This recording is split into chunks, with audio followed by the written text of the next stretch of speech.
విశాఖ ఎంపీగా గెలిచి సీఎం జగన్ కు గిఫ్ట్ గా ఇస్తామన్నారు బొత్స ఝాన్సీ. ఇటీవల వైసీపీ ప్రకటించిన 3వ జాబితాలో ఝాన్సీని విశాఖ లోక్సభ సమన్వయకర్తగా వైసీపీ అధిష్టానం నియమించింది. మహిళలను ప్రోత్సహించే ఉద్దేశంతోనే తనకు సీఎం జగన్ టికెట్ ఇచ్చారని తెలిపారు ఝాన్సీ. తాను పుట్టి పెరిగింది విశాఖలోనే అని వైజాగ్ తనకు కొత్త కాదంటున్న బొత్స ఝాన్సీతో మా ప్రతినిధి భానుప్రసాద్ ఫేస్ టు ఫేస్. తాజాగా ప్రకటించిన 3వ లిస్టులో విశాఖ ఎంపీగా బొత్స ఝాన్సీ పేరును ప్రకటించడం జరిగింది. మంత్రి బొత్స సత్యనారాయణ సతీమణి అలాగే మాజీ ఎంపీ అయిన బొత్స ఝాన్సీ గారికి టికెట్ రావడం పట్ల వైసీపీ శ్రేణులు విజయనగరం ప్రత్యేకించి విజయనగరం అలాగే చీపురపల్లికి సంబంధించిన వైసీపీ శ్రేణులు పెద్ద ఎత్తున హర్షం వ్యక్తం చేస్తున్న పరిస్థితి ఉంది. తమ నాయకురాలు విశాఖ ఎంపీగా పోటీ చేయనుండడం పట్ల వారంతా సంతోషం వ్యక్తం చేస్తున్న పరిస్థితి ఉంది. ప్రస్తుతంతో మాజీ ఎంపీ అలాగే మంత్రి బొత్స సతీమణి బొత్స ఝాన్సీ మనతో ఉన్నారు. ఆమెతో మాట్లాడదాం. Madam, first of all congratulations, అలాగే మీకు భోగి సంక్రాంతి శుభాకాంక్షలు కూడా. మేడం, మీ ద్వారా నేను కూడా మొట్టమొదటిగా అందరికి కూడా భోగి సంక్రాంతి కనుమ శుభాకాంక్షలు తెలియజేస్తున్నాను.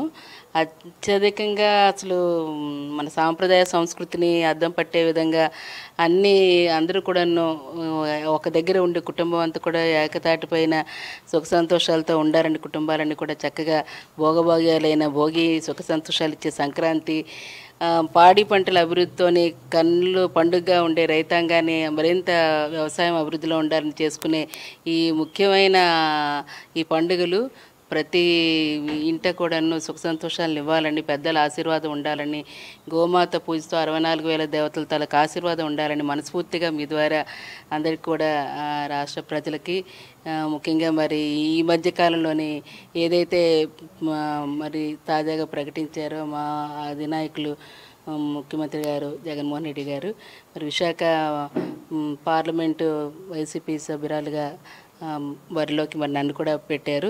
ప్రత్యేకంగా ముందుగా మా ముఖ్యమంత్రి గారికి ధన్యవాదాలు, పార్టీ పెద్దలకు అందరికీ ధన్యవాదాలు తెలియజేస్తూ, అలాగే మరి విశాఖపట్నం అంటే స్థానికంగా అక్కడ నాకు కన్నవారు.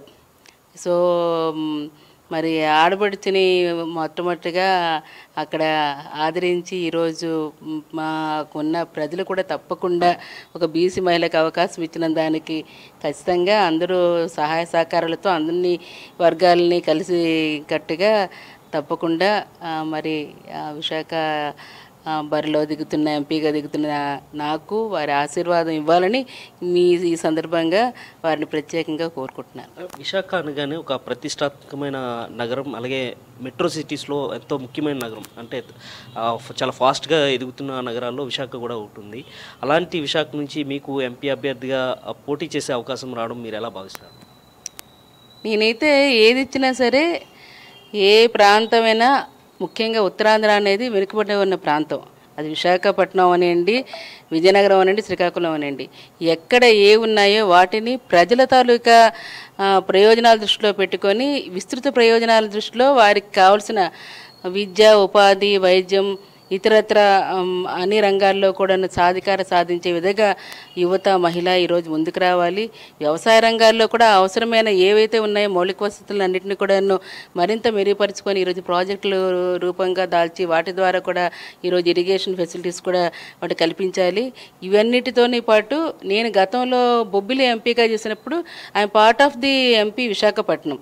సో విశాఖపట్నం గురించి నాకు ఎక్కడెక్కడ ఏం చేయాలో, ఏం చెందాలో, ఏ అవసరాలు ఉన్నాయన్న వాటిని కూడా అనేక మార్లు అనేక సమస్యలు, అటు స్టీల్ ప్లాంట్ అవనివ్వండి, అలాగే మనకి BHPV గురించి బెల్లోని విలీనం చేయడానికి దానికి అవసరమైన అవనివ్వండి, మనకు అలాగే షిప్ యార్డ్ సంబంధించిన వెసల్స్ని వాటి ద్వారా ఈరోజు ఉత్పత్తులు పెంచి అక్కడ ఉన్న కార్మికులకి ఈరోజు అండగా ఉండడానికి అవసరమయ్యే వాటి గురించి అవనివ్వండి, అలాగే BRTS రోడ్లు, నేను అర్బన్ డెవలప్మెంట్ కమిటీలో ఉండి BRTS రోడ్స్ ప్రత్యేకించి ఏదైతే ఉందో దాన్ని జయనగరంలో కూడాను దానికి అవసరమైన నిధులను కూడా, ప్రత్యేక నిధులను కూడా తీసుకొచ్చి విశాఖపట్నంకి అవసరమైన వాటిని ప్రణాళికలో కూడా ఫైనాన్స్లో రేస్ చేసి వాటిని అందించడంలో అవనివ్వండి. అంతేకాకుండా రైల్వే